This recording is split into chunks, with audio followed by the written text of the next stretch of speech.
third year doing the Empty chair degree. I'm so glad to see everybody here. That's it. Welcome. If you have any questions about the service, then feel free to ask us downstairs afterwards. Without further ado.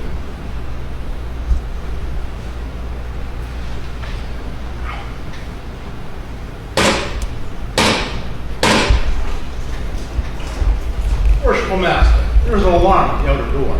Brother Senior Warden, you will attend to that alarm and see who seeks admission at this lodge.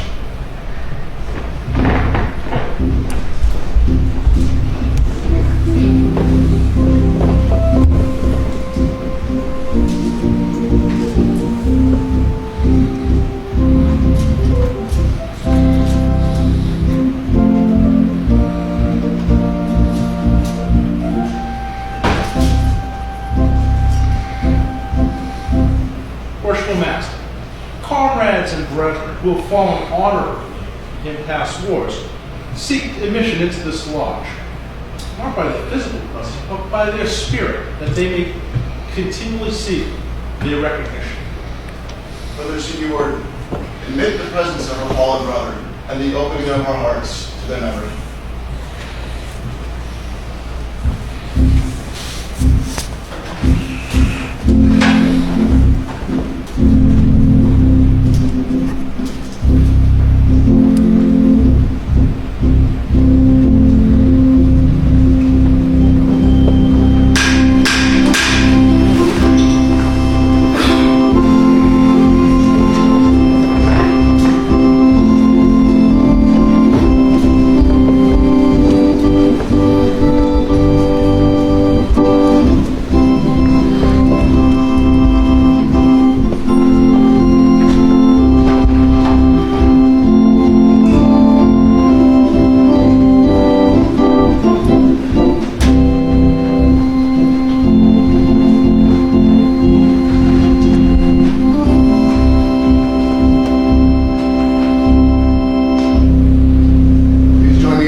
In recognition of our fallen brother's presence and his status as a Master Mason, it is my order that the apron of a brother Master Mason be positioned as it would be were our brother present in body as well as spirit. You, or a brother who has honorably served this country in uniform, will approach the seat of our fallen brother and perform the honor.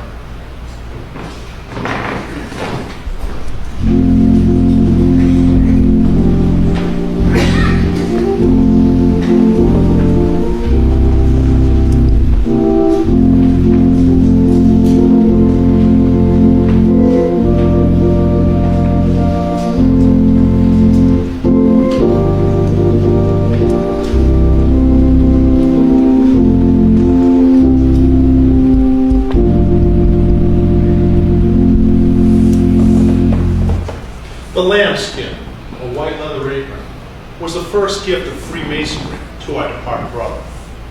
It is the emblem of innocence of the Master Mason, more ancient than the golden fleece or Roman eagle, more honorable than the star and garter.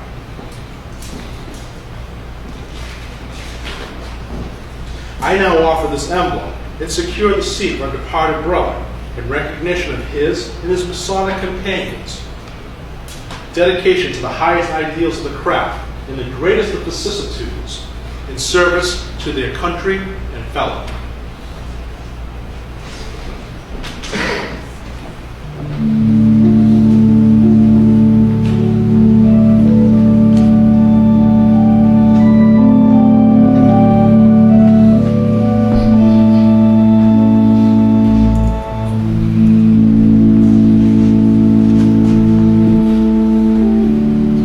By this act, we were reminded of the Masonic ideals of our fallen fellows. We see with clear vision the noble thoughts, generous impulses, words of truth, acts of love, deeds of mercy. The Masonic apron represents the highest aspirations of a brother in all ways, as each brother knows to give to men his only genuine happiness, his lasting satisfaction. To these precepts, our brothers willingly and knowingly subscribe.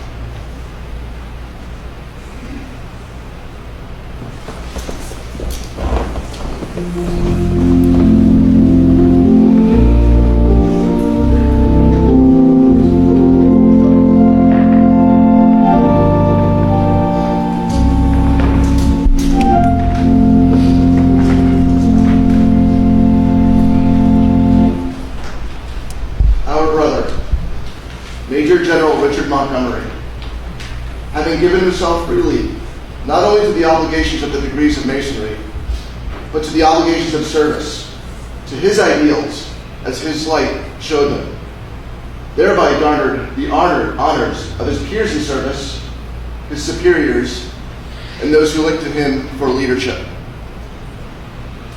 It is said a man is made a Mason first in his heart. Mason may have earned honors before or after being raised to the sublime degree, but as the world sees, those honors do not decorate his masonry, but rather highlight the spirit which made both a Mason and a man of service. These honors of mankind for our departed brother, whether in material or purely from the heart, represent mankind's decoration upon that life of honor and service.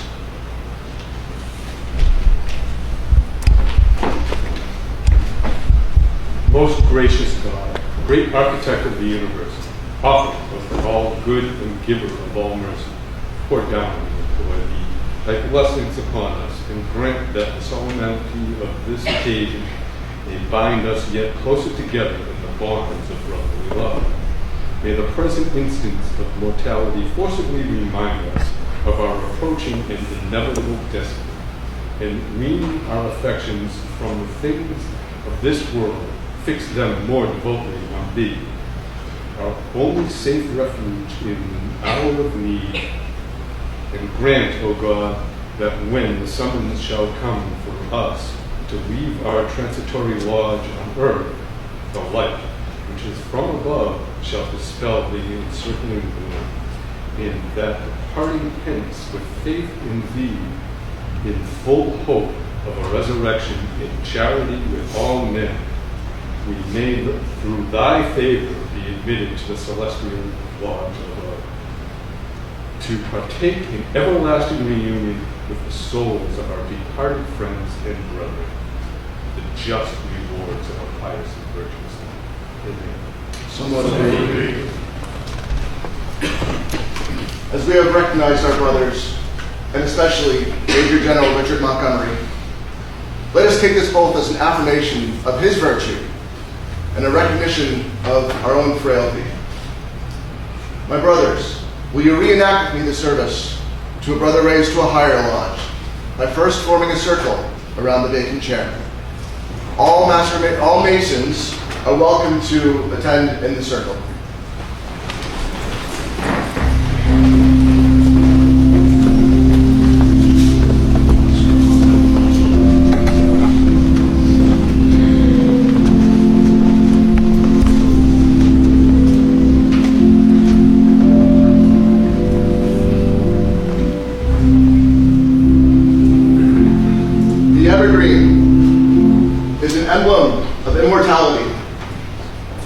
Beyond this world of shadows, man has a glorious destiny, since within this earthly tabernacle of clay there abides an imperishable, immortal spirit, over which the grave hath no power, nor death dominion.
Brethren, prepare the funeral honors.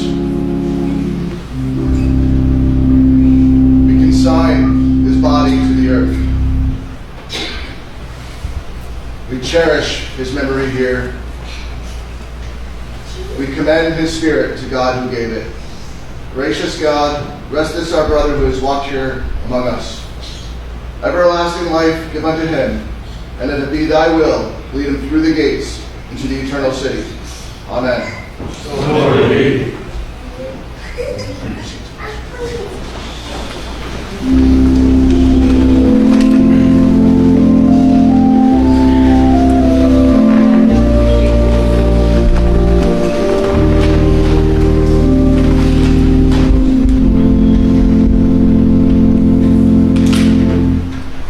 Ladies and gentlemen, that concludes our service. Again, I want to thank you all for attending.